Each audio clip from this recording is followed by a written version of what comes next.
Ready, Jeremy? Yep. Ready? Three, two, one. Cheers. Cheers.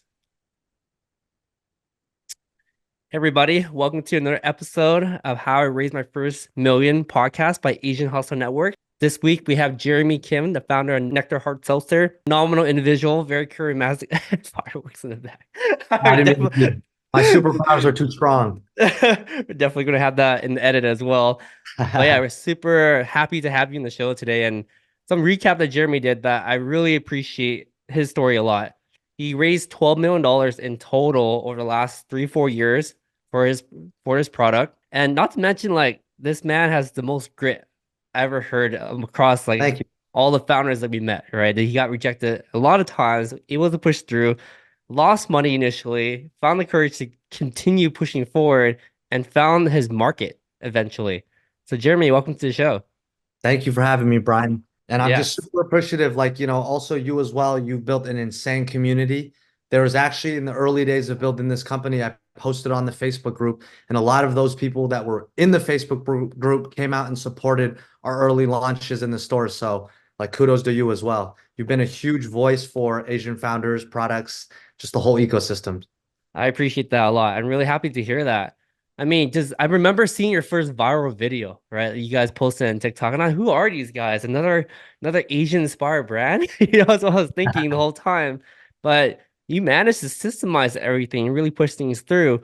I want to dive into like 2020. I know that you graduated college a couple years before that, and you were working in the music industry, I believe, as a marketing person, and you felt really Yep. uninspired.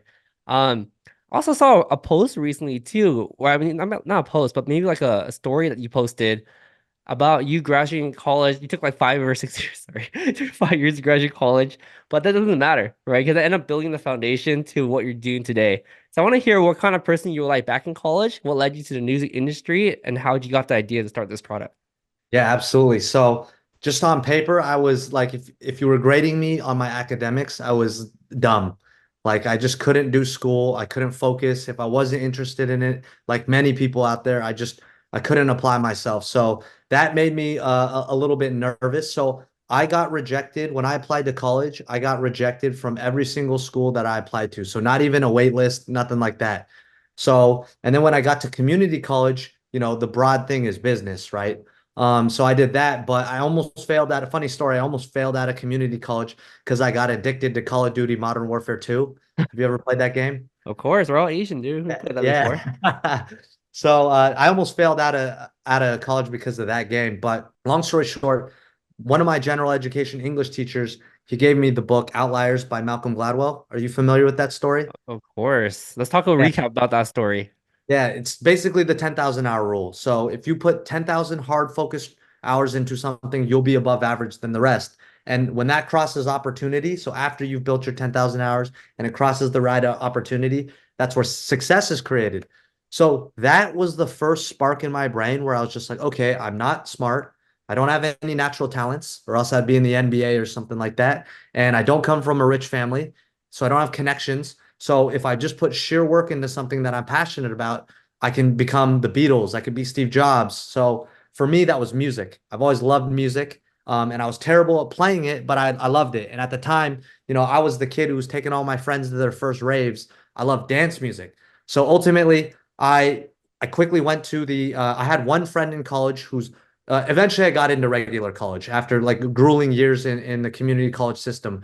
But in my second to or in my last year of regular college, I had a roommate who had an older brother whose friend was in the music industry. So think of just try to do that connection. And I got on the phone with him and I was just able to kind of ask him a little bit about his career. And the one thing he said was like, if you want to get in the music industry, you have to move to LA. So I was like, okay. Literally hung up the phone and I biked to the counselor's office and I said, hey, what's the easiest major to graduate here with?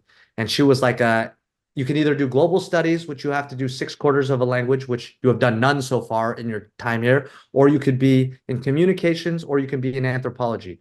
So I didn't want to learn a language. got rejected out of the communications major. So I was like, I'm an anthropologist. I spent through the rest of school and then I moved to LA and I started looking for a job in the music industry. So that's where it started. Oh wow, I love that story, and I always want to. And you went to UCSB, right, in Santa Mhm. Barbara? Yeah, that's Yeah, actually where I met my co-founder for Nectar, but we didn't know that that was going to happen yeah, later in life.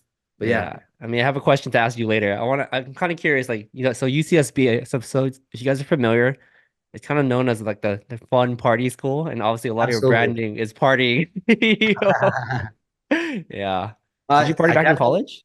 I definitely partied, but like not to the extent of what like people thought. Like because, and I think that this was good because I went to community college first. Like when I was a younger kid, I was an idiot, right? I just would, rebel, do whatever I wanted. Community college forced me to get a little bit more focused. I was like, okay, I got to get a job. I got to like start taking the real world seriously. And because I entered college later than most, and I was a transfer student, I wasn't like, I wasn't super distracted by the partying, things like that. But what I did do was I did join Greek life because I was like, I don't know anybody. I want to meet girls and I want to I want to, I was DJing at the time and I was like, I want to throw parties. What's the best way to do that? So that's what I did. And I would DJ a lot of the parties. And ultimately the fraternity is where I met my co-founder. So Oh wow. So it all yeah. links to each other. I love it. Was your co-founder your pledge bro or like a different active? No, so I'm older than him, but because I was a transfer, he was hazing me. No. Yeah. Yeah. All right. That's how you build friendships, right? You yell at each other. Exactly. Hated him at first, and then we became really close. Uh, awesome, awesome. But yeah, I mean, obviously you worked in the music industry in LA, and how many years did you spend this career before you had the idea that, hey, I just want to leave and do my own thing? And how scary was it when you finally made that first step? Yeah, so I did artist management for about 3, 4 years, and then I moved over to like internet, like an internet label, like internet marketing YouTube channel for about 2.5 years. And what really happened was first when I did management, it was like I was like starry-eyed, right? I was like, I love music and I'm terrible at it, but if I can't be the artist, what's the next best thing, which is the manager. So that's really where I started. And what was cool was the company that I ended up being at was they were the smartest digital marketers I've ever met. So some of the acts that I was on the management team for or working for were Cruella and Zoo. And Zoo is also an Asian American artist. And his whole brand is very mysterious. They were doing the coolest marketing activations to build the story to get people interested in his brand. And I really saw firsthand and got to also work on it of how you story tell, how you build a community, and ultimately how do you use the internet to build something from scratch? Because unlike the consumer product good industry, or if you're a biotech or whatever it is, or you're building a product, even your media company, you can't really go out and raise money as an artist. Like imagine us being Asian, we go to our parents and we go, "Hey, mom and dad, give me $20,000 for my future rap career, and if I make it, you're gonna get 5% of my career." They'd be like, "Go get a real job." So in that industry, what I've learned is musicians or the music industry are some of the craftiest marketers because they have nothing else. They have to figure out how to crack a TikTok algorithm. Or at the time, it was music blogs, Facebook video, YouTube. We were doing all kinds of the craftiest techniques to get his name out there or these artist names out there and build audience. So yeah, it was like a grad school in marketing. Um, so that was the first part of artist management. But where I burned out was I was working like 16, 17 hours a day on 3 different artists. I wasn't the main manager. So even though they were making all this money, I was getting paid pennies. And there was a certain point where what we would experience. So our management company looked after many different artists. And at different times, many of them left after we had helped break them, right? A lot of them were multi-million-dollar international touring acts. A lot of them had been Grammy nominated, like just like had built really serious careers. But for whatever reasons, artist's fault or the manager's fault, they would split up. And I was like, that's a crazy thought to me that here I am working my ass off for 4 years, and all of a sudden somebody can get up and leave. That's like if Nectar woke up one day and said, "You're not my owner anymore. Brian is." And I'm like, "What? I'm the one that created you. I've been building you. I got you to this point." So I didn't like the idea that my future was in the hands of another human and at their emotional whims. Look, we're all human. I probably have good days, bad days. So do you. But I just didn't like the idea that I was putting all this work into somebody else's future, and at the snap of a finger, they could just walk away. So that's when I was really kind of like, what's the word? Turned off by management. And that's where I started looking on like the music ownership side, like labels, things like that. But even then, when I moved over to that side of the business, which was the second part of my music career, I was like, it's the same thing. Humans are still the product. You're still depending on artists that are so up and down. There's still a lot of ego because it's like entertainment industry. So in my second year, that's when I started looking elsewhere of what else was out there. And I discovered basically ecom Twitter. So that's, yeah. No, I love that story a lot, man. And that's very millennial for you to think that way, where it's like, oh, I want ownership. I want this. I want my legacy. I don't have control. I think all of us sort of went through that inflection point in our career. It's like, wait, is this all there is to life? Is this all like I'm doing? Else can I do? What else am I capable of? I think the most beautiful part about entrepreneurship is that whatever experience you had in your career up to that point in your life, you draw upon every single experience to become that entrepreneur, right? So for you guys who are just starting out in your career, you think your job is dead end or whatever, like you can learn a lot from that as well. How to be a good manager, how to be a good communicator, what sucked about your old manager and what can you do better, right? Oh my God, that is so accurate because while I'm talking and listeners are like, oh man, this guy must hated the music industry, whatever. There were parts I really disliked, but I learned everything and I'm super grateful. And a lot of the people that I met in the music industry that became my close friends are helping me with the business today.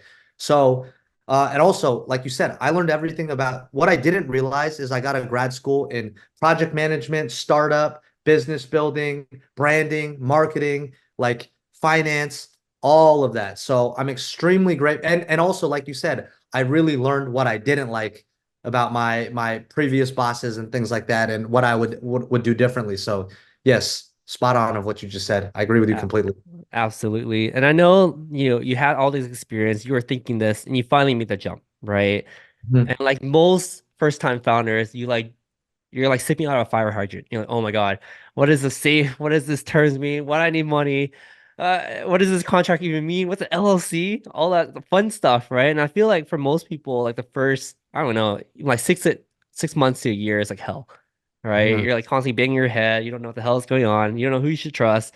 You start reading a lot more. You start listening a lot more. You start asking for advice and so forth. And at the end of the day, you just realize, I mean, like for me, I realized one thing, no one really knows what they're doing ever, you know? That's a common So theme. true. No one knows what they're doing, and even if at their even people at high level, I'm like, you still don't know what you're doing. Like it's crazy, but yes, accurate. Yeah, definitely.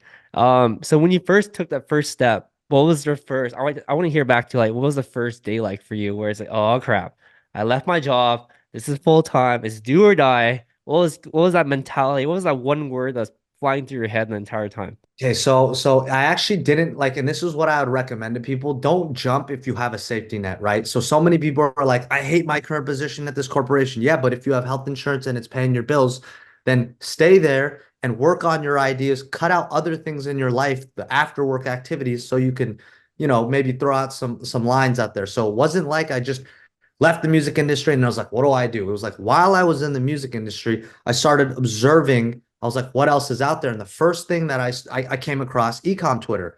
What like nowadays you could go on YouTube, Twitter. It's information is way more readily available if you have a thought about a different career. You're like, what is it like to be a doctor? You could find people vlogging about it, interviews and books and whatever. But kind of back then, I was just on ecom Twitter and I was noticing there were these, and this was at the time when like Facebook advertisement was like the gold mine, right? You could create a silly drop shipping page and you could just, make hundreds of thousands of dollars from your bedroom running just like low quality ads or whatever it is. And so I just noticed, I was like, these are 16-year-old kids making my yearly salary in 2 weeks. What is this world? And then my brain started turning towards product. And I was like, oh, product is interesting because product doesn't wake up like a music artist one day and say, oh, I don't feel inspired. Right. And then once you have the right product, it can be something that you hold on to for the rest of your life. So then I started researching, all different types of like what kind of product could I start? And again, I'm still in the music industry. So I'd finish my work because it was whatever it is, and then I'd spend all my extra time just kind of researching what I could do in product. And then 2019, one day, my friend from college, and we're texting throughout. He calls me and there's panic in his voice, and he's like, "Dude, hard seltzer's killing craft beer." And the time that I'd been in the music industry, he was building a craft brewery with his dad in New Jersey, and I was like, "I don't care about hard seltzer. Like who cares?" I never paid attention to the alcohol. I was looking at ecom, and I never paid attention to CPG or the alcohol industry. And he's like, "Dude, you got to look at this data." And basically, White Claw had come onto the scene, and it was killing craft beer. They were literally making hundreds of millions of dollars in their first in like their second, like in 2018 is when it really started taking off. 2018, the hard seltzer industry did 500 million, and then 2019, when he called me, it was on pace at the time to hit 1.4 billion. So he was just like, I need help with an idea. And I was good at marketing and I was doing a bunch of research on products. So I was like, okay, let me help you. So we built this spreadsheet. And the first thing that I did was I looked at the landscape and then I noticed something right away. I was like, wait a second, everybody's making the same flavors. And then the second thing for me, I'm a visual guy. I went to their social media pages and all of it was the same. It was here's a can, someone holding the can, someone drinking the can over and over and over again. Super boring. And I come from the music world where you have to build worlds for people to fall in love with. So right then and there, I was like, oh, like there's something here. Like this is crazy, right? Like all they do is post a picture of the can and they're making hundreds of millions of dollars. I think there's a way to crack this. And then a couple of weeks, I was throwing him different ideas. He was shooting them all down. And then a couple of weeks later, it just cracked in my head. And I was like, wait a second. I'm Asian. We love to drink. We have some of the best tasting fruits. But what was really happening in America in that time, especially coming from the music industry, was I saw Asians becoming cool in the music industry, in movies and TV, which we never seen before. And I was like, wait a second. I call him back. I'm like, all right, here's your idea, but it's not for your family's business. I'm your business partner now. We're going to make the first Asian inspired hard seltzer. And that's ultimately where I decided to answer your original question of like, how did you get to that idea? It was searching, accumulating knowledge of a different industry, and then just the right person coming to me at the right time and the idea just kicking off from there. Don't you just love that? I feel like Yeah. when you're ready for opportunity because you've been putting in the work, the opportunity presents itself. Yes, it was a crazy lightning bolt moment and one of the best books that I ever read that's a checklist. So if I recommend if anybody out there thinks they have a genius idea, read the book 22 Immutable Laws of Marketing and run your idea against those 22 laws. And if it checks every box, you're onto something. I love that. I'll make sure I include that in the show notes for sure. So I know you had this idea in 2019. Obviously, things really lined up because your interest was peaking. You were thinking about other different things. Someone presented themselves. You saw a market gap opportunity, but there's a huge setback. 2020, right? 2020, the Yep. pandemic. And I know I definitely read some articles about you guys pulling in $40,000 to get your product launched, and then it failed. And you had to Hmm. pull again 20,000 to get it going. We're not just a podcast that talks about the best things in life, right? Yep. We talk about the setbacks. What was the initial gut feeling that you had when everything started going downhill? Oh, it was crazy. I'll remember that day forever. I have it on video. I remember it because I was just videoing everything that day. And so we started with three co-founders. It's myself, my co-founder from college, and he handles the drink sales and distribution side of the business. And then the third co-founder is our creative director. So everything you see, all this design on the cans and everything you see, anything you see, this is hand drawn. This is hand drawn. The mountains are hand drawn. The emojis on the wall are hand drawn by him. That's our third co-founder. Those two each put in 20,000, and everybody asked, why didn't you put in 20,000? I had negative money because I was dead broke from the music industry. I just was super, super broke. So they put in the initial capital, and what had happened is because the pandemic had hit, every single supplier didn't want to take a chance on a new brand. Every ingredient got more expensive. Just everything was broken. I couldn't find a co-packer in California or anywhere on the West Coast. So I literally called every single co-packer across the United States, and I found one person that said they would make our product in Normal, Illinois, right? And then on top of that, you couldn't get the skinny can. This is the craziest story that would take another 20 minutes. I was like, I refused to put it in a beer can because the feeling of a beer can is like a fat, caloric drink, but people like to drink hard seltzer because it's a light guilt-free drink. And the skinny can is just a different feeling when you're holding it. It just feels less. So to get some of these cans was even impossible for us. So everything was more expensive, couldn't get access. The supply chain was messed up. And the biggest thing was that no distributor also wanted to carry us. There's nobody out there that was like, okay, when you make your product, come to us and we'll help you get into stores. Everybody was just trying to keep the lights on.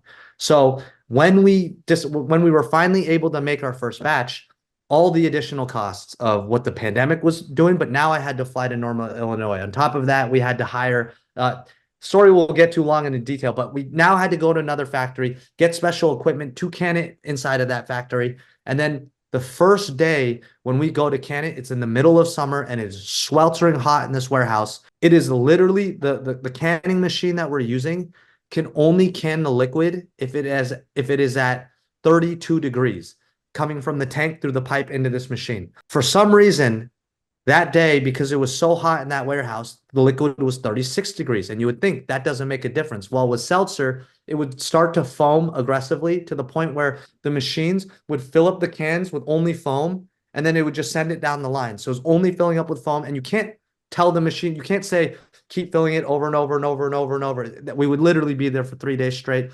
The liquid would go flat. It was just a whole mess.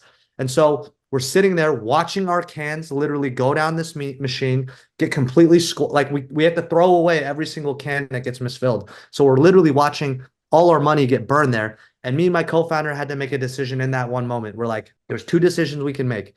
We could one, hopefully can as much as we can to just get a couple boxes to then be able to have a sample product to be able to go to stores to hopefully get some POs to then go get some money back into our pockets to go try again, or we could just cut it completely loose and then we just would have to basically figure it out from there. And so after like 30 minutes of trying everything we could, we were trying to cool hoses down with dry ice. Imagine trying to find dry ice in the middle of Normal, Illinois in the summer of a town you don't know. It was wild. But long story short, we decided to cut it there. But at that point, we didn't have enough money to even do the second canning run or to buy like we didn't have any more money to do the second production run. So at that point we were at completely zero, no product in our hands, and we just had to figure out what the next step was. Oof, Yeah. man, that's entrepreneurship Yeah. in a nutshell. It was crazy. It was crazy. Yeah, I would say that in entrepreneurship, there's more bad days and good days. There's more bad moments and good moments. For every good moment you get, you just try to cherish that and celebrate as Yep. much as you can. Because you're like, there's some days that you're like, oh, there's nothing bad that happened today. And then a huge crisis comes. You're like, God damn Uh, it. yeah. You know? Just Yeah, never ending. One of my good friends, he runs a really awesome chocolate company, Midday Squares. One of the things he always says to his audience is like, entrepreneurship is like who can handle the most pain. It's like if you can get up the next day and the day after and the day after, it's like you will get somewhere. definitely. No, I agree. There's a quote by Elon Musk as well, right? It's like chewing, like eating glass and staring into the abyss, right? That's basically describes it pretty well. I mean, that's definitely a huge blow. At the very beginning, you guys are new. You guys put in all your life savings into this. It went bad, but yet you didn't give up, right? In fact, you went back to the drawing board and you're like, okay, what can we do better? Mhm. And you were able to scrap $20,000, get that moving, start your social media campaign. I mean, for good or for bad, I think that whenever your back is against the wall, you're desperate and you like make things happen, right? I Yeah. feel like for people that who are too comfortable, and hence, as you mentioned earlier, like having no safety net, you gotta go, right? You Yep. gotta do whatever it takes, man. Like cold call, whatever, scrape your way, let's scrap your way through and make it happen. And you did. And you got your product finally going and you start getting rejected from stores, like 200 plus.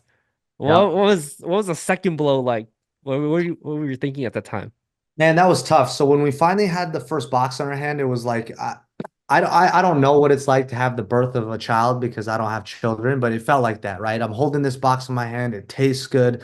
We had just blood, sweat, and tears battling through a global pandemic. I'm just like, this is going to be easy from here. I'm tasting it with friends and family now, and people are like, this product is so good. And I'm like, nobody has it in the market yet. Like, this should be an easy sell. And so the first blow was no distributor cared still. And in the alcohol industry, you have to have a distributor. Now, California happens to be where I'm from, is the one of the few states that allows you to get a self-distribution license. So we applied for that. So, okay, nobody wants to sell our product, we'll do it ourselves. So we get a self-distribution license. And my initial thought was that if I can get into stores around Asian areas, right? Asians are drinking hard seltzer. They're going to notice that product and go, "Ooh, a lychee flavor, Asian pear flavor. Like, what is this?" And then we would slowly build from there. So we had built basically, and I basically created audiences in my head. I was like, I want to be in an area where there's young Asians. I want to be in the area where there's hard seltzer drinkers, and that's basically, and also like colleges where kids like to party. And basically, we built this list of 200 stores, and we literally went door to door to every single store. And it wasn't like when I would drop off a sample or whatever, it wasn't like hey, come back next week. Let me try the product. It was just no, no, no. I would be like, why no? Like, try the product. And they're just like, well, because it was in the middle of the pandemic, and a lot of these people that are grocery store owners, liquor store owners, whatever it is, they were my parents' age, and they were all very risk adverse, right? They were just trying to keep their lights on, feed their families. Nobody wanted to take a chance on a business that had no sales and no distributor, anything like that. So that was like when that had happened, I was like we're really screwed. Like, I don't really know what our next step is. And if anybody else knows this about the alcohol industry, people are like, oh, well, why don't you just sell it online? I'll save another 20-minute tangent, but in the beer industry is different than the wine, is different than spirits. And beer, there's extremely strict shipping laws, and we did not have the licenses or the money to get the licenses or the ability to ship it. So we were at that point just cold, dead in the water. Ouch. Oh Yeah, man, this there's so much depth to this story, and it's so relatable. It doesn't matter what industry you're in. The funniest thing I find about interviewing people in this podcast or in general is no matter what industry you're in, you're always like, oh, I'd never do this again. You know? Yeah, never. Yeah, yeah. I've definitely learned a lot, and like I was very naive jumping into the alcohol industry. Like, I yeah, think what my piece of advice would be out there for entrepreneurs or people that want to do something. And again, one, I think me being naive was my benefit, because if I knew how much pain I would go through, I wouldn't do it. Right? No yeah, smart person would, like you said. But one thing that I underestimated, and it was just my lack of knowledge, was truly understanding like financials of starting this business, truly understanding profit margin, truly understanding the supply chain, truly understanding distribution. Had I known that, okay, like for example, let's say this remote, I ordered this off Alibaba and I can ship it out of my front doorstep tomorrow, and I could be a global business overnight. There's nobody telling me what to do. But in the adult drink industry, you have to go through a distributor. There's very few options of that. And then you have to be able to go into a grocery store. If either of those two people say no, your drink is done. You can't move forward. So like, my advice out there is, if you have a good product idea, really understand how you're going to make the money and how much profit you have. And profit includes, once you sell it, the marketing costs, everything that goes into it, not just how much does it cost to make the product, how much does it sell for. There's all these other little pieces in between. Know that deeply. And then the second is just distribution is your lifeblood. It's your lifeblood. If your product requires some gatekeeper in front of you, unless you have a connection or some way that that's going to give you an advantage, like really reconsider, because being told no, that man, I'm very lucky that we got to where we were through the digital marketing, things like that. Because if you, most people are not. So yeah, that's my two pieces of advice. yeah. I have to give you a lot of credit, Jeremy. I think most people don't have this type of grit, right? And don't have this type of will to continue moving forward. And despite all, I think you had the biggest blows that I heard of our podcast, right? Three big blows, right? You lost money Yep. twice, you got rejected a lot of times, but you still didn't give up. So I know you keep saying I'm not the smartest kind of I think you're pretty smart, right? I think your superpower is never giving up, right? And I think you give yourself more credit in that sense. Thank But you. the one thing I want to definitely dive deep into, as you mentioned, right? The profit margin, the supply chains, and so forth. These are complicated things to understand overnight, right? Yes. And not to mention that you went out and you raised more money as well, right? You end up raising, obviously congratulations, disclose a crowdfunding round, and you raised a total of $12 million. But to understand like the convertible note, the safe, the term sheet, I would imagine that would cause a lot of anxiety for a first time founder, because you're really thinking about, man, how much am I screwing myself in the long term? Hmm. Right? How much am I giving up? Like, what is going on? Why are people saying yes? And I want to hear how you broke that down and how you learned those terms That, and stuff. Yeah, that was super difficult. So number one is I'm super grateful to my first boss in the music industry, who is an advisor to Nectar to this day. He was just a shrewd business guy. Like, he really understood just how all of this works. So he was an amazing resource that would break certain things down. And if he didn't know, he had a big enough network where he would connect me to somebody that could educate me.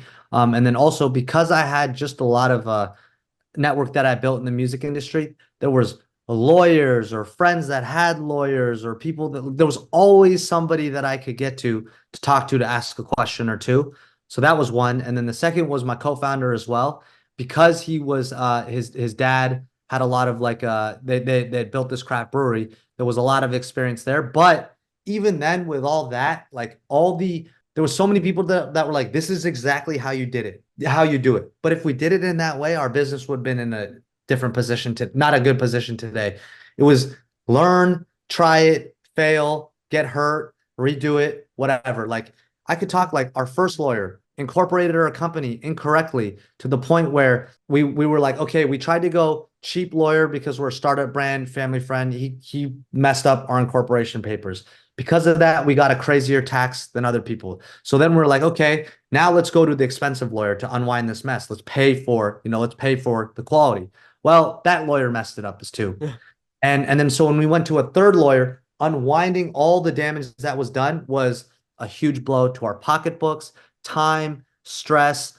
So I don't know if I guess my advice of like hopefully like how you can prevent pain from this is having somebody trusted, right? Somebody that's super intelligent. If I were ever to start a company, a new company, one of the co-founders would be a highly seasoned lawyer, so I could save on those costs and they could, do all that work for us. But yeah, Yeah. Shh, hey, that's our secret. We have a highly skilled lawyer in our founding team. really, Yeah, so definitely. smart.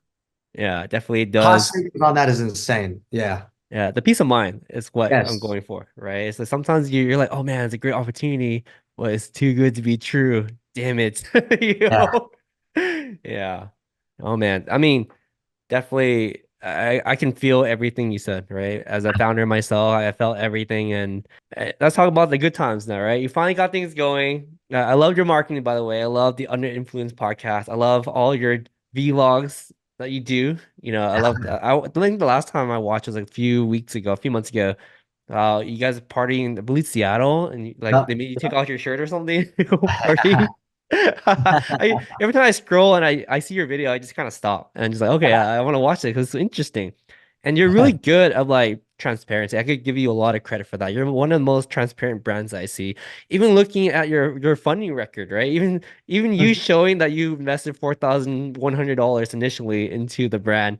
And Yep. that is crazy to show all those financials online, which I love, right? You built such a strong following as well because people trust you and you built so much, visibility into what you have. How did you come up with these verticals that at one point you're like, you know what, we're gonna be as transparent as possible. We're gonna review as much as possible. And that takes some real courage, man. Like, was this Yeah. some like core value that your mom taught you, your dad taught you? Like, what was that? Oh, guys, we're gonna be transparent as hell. Yeah, yeah, not necessarily from my parents, and it kind of grew, right? The first part was that what I realized in the music industry of what really built a fan base was yes, the music has to be good, but if you can really build a community, they'll get behind you. But how do you build a community? Everybody throws out that word, build a community, build a community. To me, community is simple. If you provide a service to people that they like, and then you talk about it, and you improve that service over time and then you suddenly become friends with those people, that's a community. So everybody gathers around something and then you just conversate and then you build on that. That is building community. And so for me, I was like, from the jump, I was like, when we were going through all our troubles and tribulation, my co-founder originally didn't want to show the failures, right? Because it's not like we were posting videos before we had our big success, before we had the lines out the door, before we had hundreds of stores. And I had these videos where we were showing our failures of our first horrific canning run. Like if you go dig deep in my TikTok, it's funny. It has like 1,000 views. You'll see it there, and it's like a horrible video, but it just shows stuff. And a lot of the times he was like, "Dude, why would we show that? Imagine if stores see that, or distributors see that, or VCs see that. They're gonna think we're incompetent founders." But I was like, I don't care about that because what it's really gonna show is the journey that is more relatable to the audience. We want people to care. I don't care about these gatekeepers. Like if they don't, but yeah, long story short, I was just like, I think that if you tell a story and you're vulnerable, it creates conversation, or you find the people that care about your product. And from there, you can start to build the base of what is a community. And then slowly over time, as I realized, the more transparent that we were in towards the people, the more that they felt like they had a part of this, and that the more that they would want to help us. And that ultimately led us to why we even decided to open up a crowdfund. And so we are crowdfund. So we've raised like you said, like 12 million. We've raised about 11.5 million to date. And then now we've just opened up 1.2 million to raise from the crowd. We've already raised 500,000 of that in 2 weeks. And so we still have 700,000 left to close. So if there's people out there listening and they're interested, go check out our crowdfund. It's on our website. So Definitely. Luckily, it's legal enough for us to promote this as well, so we'll make sure to include that in nice. show notes. Amazing. Amazing. Yeah, I love that, man. And obviously, you're spot on about community, right? It's about building trust, about being vulnerable, and it makes me want to help you too, right? That's when initially when I saw your video, I think I shared it to the Asian Hustle Instagram or something, and I tagged you guys initially because I was like, wow, like these guys are so transparent, and it seems like whatever they do is they've been hitting like a massive roadblock, you know? Yeah. So really happy to see you build that. I kind of want to walk towards your marketing, right? And I know that you guys been crushing it. Like, you guys are one of the best marketers I've seen for that any particular product, right? Thank you. How'd you meet your team? How'd you meet Esther? How'd you meet Wu Talk? How'd you meet Vit? Yeah. Right? How Yeah. did you So, assemble this all-star uh, team? So just to clarify for the listeners, like there's really two parts of the brand. So we have Nectar Hard Seltzer, which is the drink company, and how I met my co-founder of college, the other co-founder of music industry, and the rest were like high school friends, things like that that have come on board. So that's the drink company. On the other side, we have the podcast called Under the Influence Show, and we were one of the fastest growing Asian, Asian leaning podcasts in the space. And originally, what had happened is when we created Nectar, one of my biggest things was that I didn't want to be like the big brands out there where all they do is try to push you to buy this product. Like, look at the macros, look at the flavors, buy this, buy this, buy this. When I think about the most successful brands in the world, I think about Nike, Apple, Red Bull. They're storytellers, right? It's like Red Bull, you never see them push the can. They're throwing somebody off of a satellite dish from the space and they're landing on Earth, or race cars, or mountain biking or snowboarding, and that gets you tied to the brand in some way. Apple is the same way. Nike is the same way. They really get behind the story of their athletes versus just being like, look how nice this running shoe is. It's more of like, look at like, Michael Jordan, look how high he can jump. It's the best basketball player in the world. Oh, and he happens to be wearing our shoe. So for me, the ultimate thing that I learned is, how do you create beyond the product that is going to build ultimately a strong brand? So one of the things that I thought about at the time was podcasts were blowing up, and I was just like, man, I wish. And then also at the time we were marketing heavily on TikTok, but I was like, there's all these TikTokers that have these huge pages, yet they will never get an interview by mainstream media because mainstream media doesn't care about these TikTokers. Now they do, but back then it was like, but I'm like, imagine if we gave a and I also was noticing there was a huge rise of Asian creators in the mainstream. And I was like, how cool would it be if we created a show that we got to highlight these super talented, unique stories of Asian creators? Now, thing was, I didn't want the audience to just be, oh, they only interview Asians. So we interviewed all types of people, but that was ultimately the seed of the idea. Now, when I was looking at the landscape, I was like, everybody and their grandma has a podcast. How do we stand out? And I thought about the podcasts at the time that were my favorites, and one of them was Hot Ones. And if you're familiar with Hot Ones, it's the chicken wing eating show where you eat 8 wings and they get progressively spicier. And the amazing thing about that show is a couple of things. Number one, it's the game aspect of you eat the chicken wing and they get hotter and hotter and hotter until it's just nuking the guest. And the second amazing thing about the show is Sean Evans, the host. He's extreme. Oh, that's funny. The balloons came up. Sean Evans, the host. He's super magnetic. He's really good at asking questions. So how this will lead back to how I ultimately met the rest of the podcast. But so I was like, okay, let's create a game show around drinking. So we'll create an interview show around drinking. The guests will get progressively drunk, and it'll be like a whole fun mess. And I was like, okay, I need to find a host. So at the time, I found this guy making cocktail videos on TikTok, and his name was Bar Chemistry. I swear at the time I found him, he was under sub 200,000 followers. He now has like 2 million or something like that. But what was funny about him is he was super like humorous, and he was just good on camera. So I DM him and we got to talking and we get on a Zoom, and over time we just built a friendship. And then eventually I was like, hey, I have this idea for a podcast. What do you think? And he was like, oh, that's a good idea. He lived in New York at the time. So we would go out there, film like 4 episodes, and then, sometimes we'd fly him out to LA, and we built the show for a while. And then at one point, so that's how the podcast started originally. It's just me and Wu Talk, and we'd bring on guests. And the podcast did all right. But then one day we found, again, we were looking for Asian creators with unique stories. We found this kid with tattoos all over his face, and he had a viral mugshot going across the internet. And so we interviewed him, and his name was Vit Trap. And the story, to this day, it's one of our highest viewed episodes. It's a really crazy story. And we interview this kid, and he's so honest. He had such a difficult past, super abusive father, ran away from home, went to prison, covered in face tattoos. And through his story, though, he was so honest and like funny, and he just like engaged with us really well. After he left, me and Wutak were like, maybe we should ask him to be like a host sometime. And so we brought him back on, and the audience loved him. And then over time, though, people were like, this podcast is too broy. You guys need some female energy. So we started looking for a woman, and we found Esther, and she was making goofy social media videos at the time. She's not an influencer. She just happened to be making videos during the pandemic. And so she came on board. She meshed in right away. And that's really how it created the core group of what Under the Influence is today. No, I love your podcast for sure. And I mean, obviously, I don't know if you're reviewing this podcast, but you are dating Esther. Is that correct? Yeah. Yep. All Yeah. right. We've And we've been she's your dating first for girlfriend? first serious girlfriend. Oh, Yes. okay, okay. Wow. I Yeah. love that. I love how this entrepreneur journey has brought you so much happiness, joy, friends, and even a girlfriend. Dude, I swear to God, there was a point where I was like, I'd completely given up on finding like a real relationship in LA. I was just like, I'll just be single, grow this business, sell it one day, and then I'll focus on a relationship. And just through the weirdest ways, I found my future life partner. Wow, that's a big statement. Oh, Esther is very, very lucky, and you're very lucky as well. I'm really I'm very happy lucky. to hear that. But yeah, this is a great, good segue for the last section. Talk about yourself, right? I want to hear more about how you keep yourself moving, right? As we know, like the engineering, not engineering, the entrepreneur chart, it's like one day your glass is full, next day it's half, and then quarter it gets full again. It's just showing up every day to do your work, right? And for most people, this is incredibly difficult to wake up with feeling optimistic, feeling motivated. Sometimes we're all human, right? You just want to lay down and disappear, right? I'm like, oh my God, too much crap going on.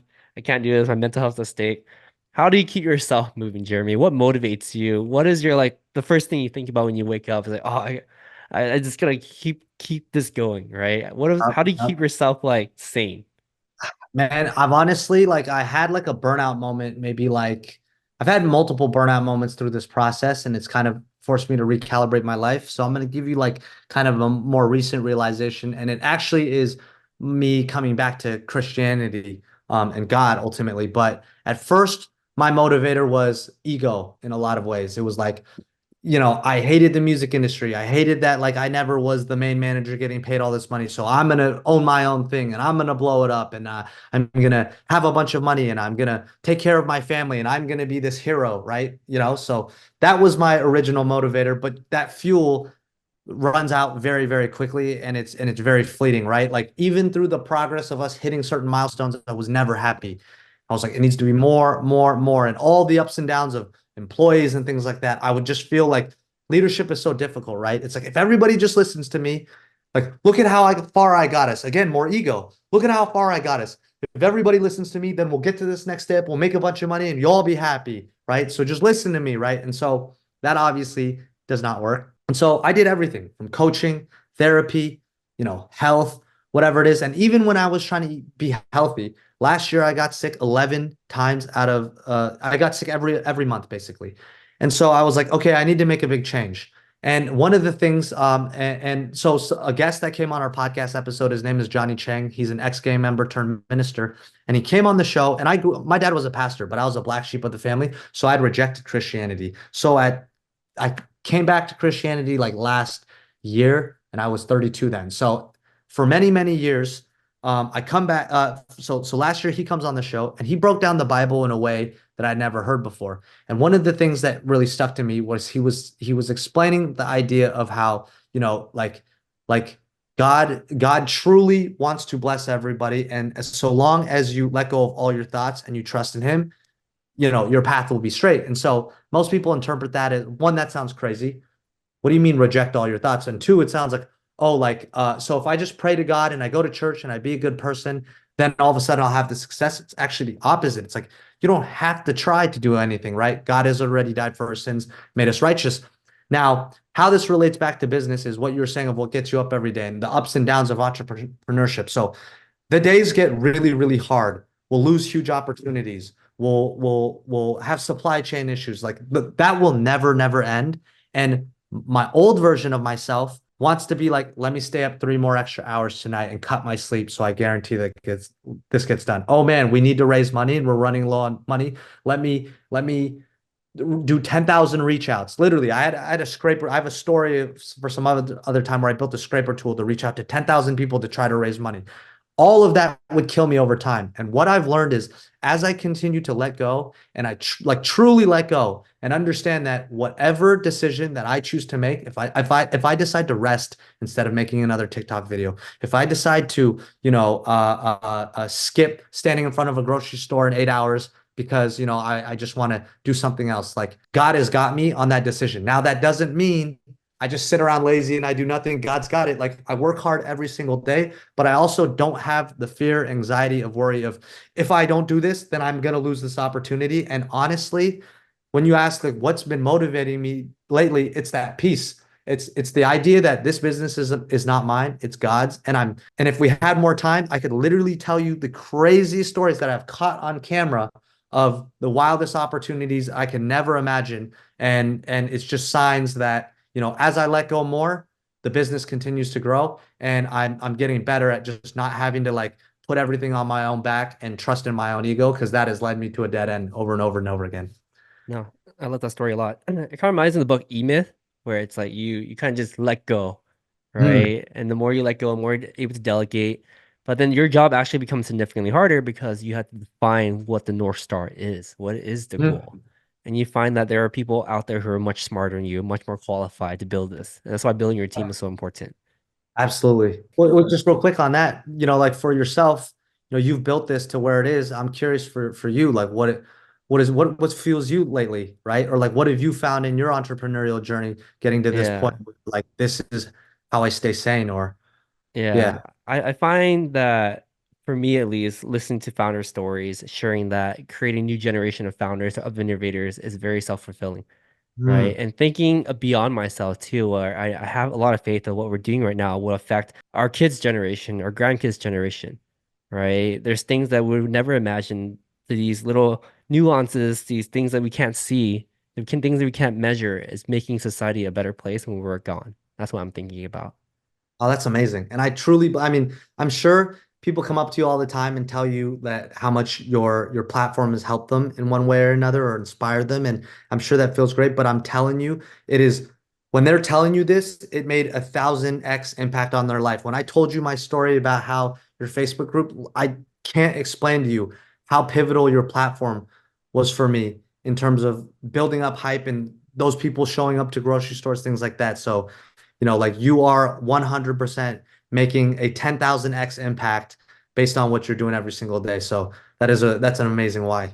And I No, and I gotta be a first hand. I gotta reap those rewards. So thank you. of course. I appreciate what you do as well, Jeremy. You're so authentic, you're crushing, you're full, so grateful. You are, it's going to sound ironic, embodiment of a perfect Asian child, right? Just going out there, pushing your goals, be fearless. You're like the modern day Asian child, which I love, Thank you.